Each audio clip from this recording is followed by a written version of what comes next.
There are moments in life when the unexpected becomes undeniable, when an event cracks open the ordinary world and exposes something far greater, something eternal. These moments do not come often. In fact, some people live their entire lives without ever encountering one. But 3 days ago, our team received an email that stopped us in our tracks. It came from a man in his mid-40s, a quiet, steady family man who had never once claimed to see visions, hear voices, or experience anything supernatural. And yet he wrote to us trembling, unable to sleep, unable to return to the life he knew. Because just days ago, he died, truly died, and crossed into a realm more vivid than anything he had ever seen in his decades on Earth. What he witnessed there, what he was shown, and the message he was given, will shake you, will humble you, and will prepare you for what is coming before Christmas of 2025. And he says heaven itself gave him instructions. Instructions for you, instructions for the world. Guided emotional onboarding, elder-friendly pacing. To understand the weight of his experience, you must first understand who he was before it happened. By his own admission, he lived a life like many people over 65 remember fondly. A life with routines, responsibilities, small joys and quiet disappointments. He worked long hours, paid the bills, cared for his family, and tried, in his own imperfect way, to be a good man. He believed in God, but like many, he believed from a distance, comfortably, respectfully, but without urgency. He prayed occasionally, attended church regularly, and assumed he had all the time in the world to get closer to the divine. But on a Tuesday afternoon, an ordinary day, under an ordinary sky, time ran out. As he walked toward his car after work, he felt an unfamiliar tightening in his chest. He brushed it off at first, thinking it was stress or fatigue or simply age catching up to him. But within seconds, the dizziness struck. His vision blurred. His knees weakened. The parking lot spun around him, and before he could call for help, his body collapsed onto the pavement. Strangers rushed towards him. Someone shouted his name. Someone dialed emergency services. But he heard none of it clearly. It all sounded far away, like voices echoing across a valley he was already leaving behind. What happened next changed everything he believed about life, death, faith, and the future of the world. Massively expanded, fully detailed vision. He said the moment his heartbeat stopped, the darkness was instant, but not frightening. It was like stepping through a curtain. One moment he was gasping for air, and the next he was floating weightlessly, watching his own body from above. He saw paramedics kneeling over him. He saw a woman pressing her hands against his chest. He saw a man shouting, "Stay with us." But he wasn't afraid. He wasn't confused. He felt the most profound peace he had ever known. Then light, a brilliant warmth enveloped him, not blinding but welcoming, as though every sorrow he had ever carried was being lifted off his shoulders.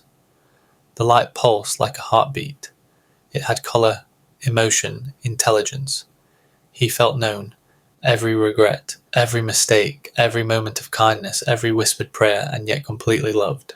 The hospital parking lot disappeared. The world dissolved. And he found himself standing in a place no language could ever adequately describe. The air sparkled with life. Not dust, not mist. Life. Colours shimmered in shades he had never seen in his 50 years. Music surrounded him, though there were no instruments, no voices. Just harmony woven into the very atmosphere. Then he saw a figure approaching. Tall, radiant, clothed in a presence that felt like oceans and thunder and sunlight all at once. He knew instantly, without question, this was Jesus.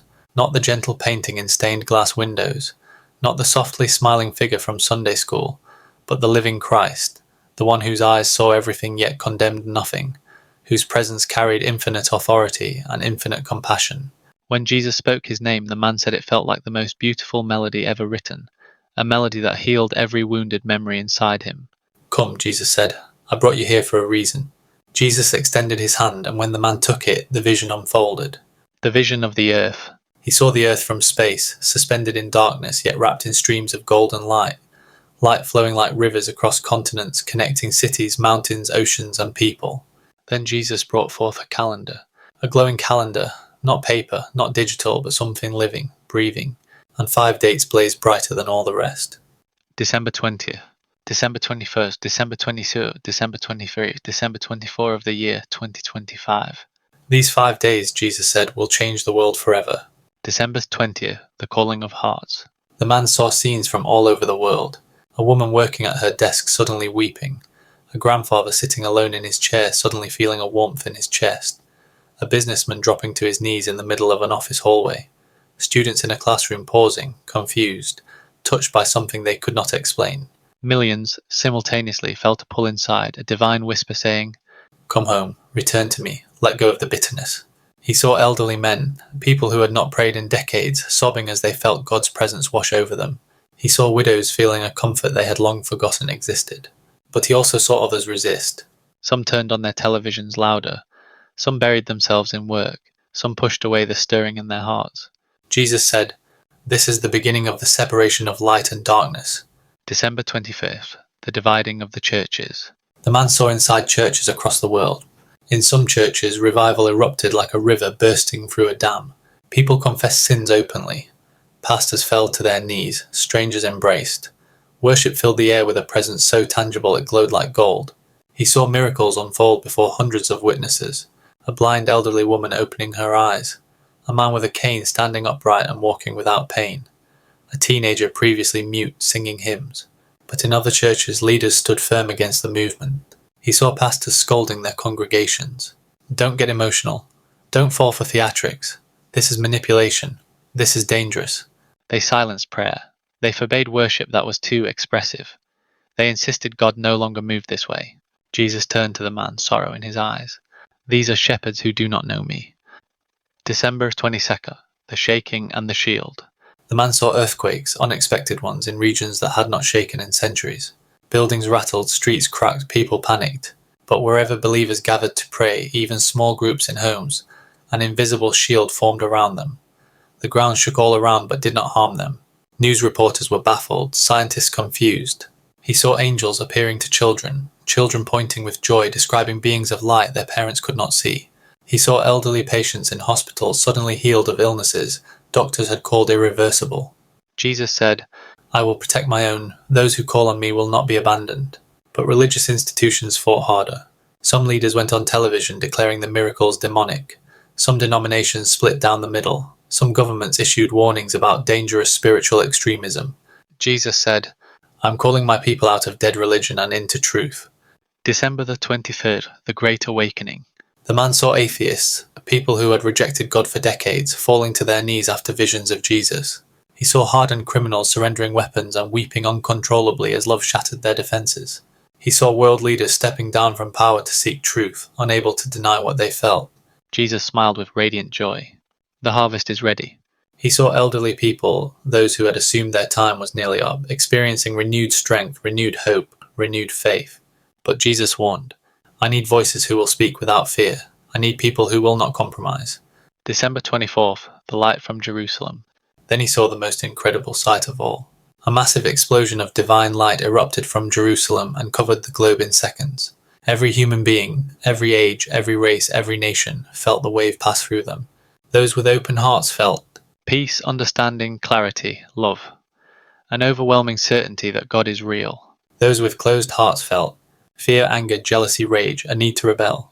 Jesus said, "The separation is complete. The world divided, light on one side, darkness on the other." After Christmas, two futures. The man saw the world reshaping itself. The people of the light formed communities, helping one another, sharing resources, healing through prayer, living in unity, experiencing miracles daily. Their faces glowed with peace, their homes felt warm even in chaos. Their joy was unmistakable. The people of darkness faced turmoil. Crime surged, mental illness intensified. Cities erupted in conflict, governments punished spiritual expression. Technology monitored spiritual speech. Jesus said, "They rejected the awakening. Their world will grow dim." Then Jesus placed his hand on the man's shoulder. "You are older, but your purpose is not finished. Speak boldly. Tell them the time is short. Tell them to prepare their hearts. I am coming soon." The vision collapsed. And now, as we reflect on this man's testimony, we must ask ourselves, what do these visions mean for those of us who have lived long lives, who have seen the world rise and fall, who have endured wars, losses, disappointments, and quiet triumphs? It means that nothing we have been through was wasted. Every sorrow strengthened us. Every blessing prepared us. Every prayer, even the unanswered ones, taught us to listen. It means that the greatest spiritual event of our lifetime may be just ahead.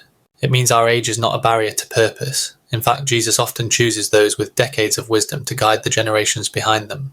It means we must not harden our hearts, not now, not when the world is approaching a divine turning point. So let this message be an invitation. Return to prayer, return to forgiveness, let go of regret, seek reconciliation, open your heart, prepare your soul. Because if this man's vision is true, and he stands by every word, then the 5 days before Christmas 2025 will reveal what lies within each human heart. Those who carry the light will find peace unlike anything they have known. Those who prepare now will not be touched by the darkness that follows. And those who choose Jesus will walk into a future filled with strength, wisdom, and unshakable hope. The door is open now, the invitation is offered now, and the time to respond is now. Because Jesus, he says, is coming soon, and he wants to find you ready, your lamp full of oil, your heart full of faith, and your soul shining with the light of heaven,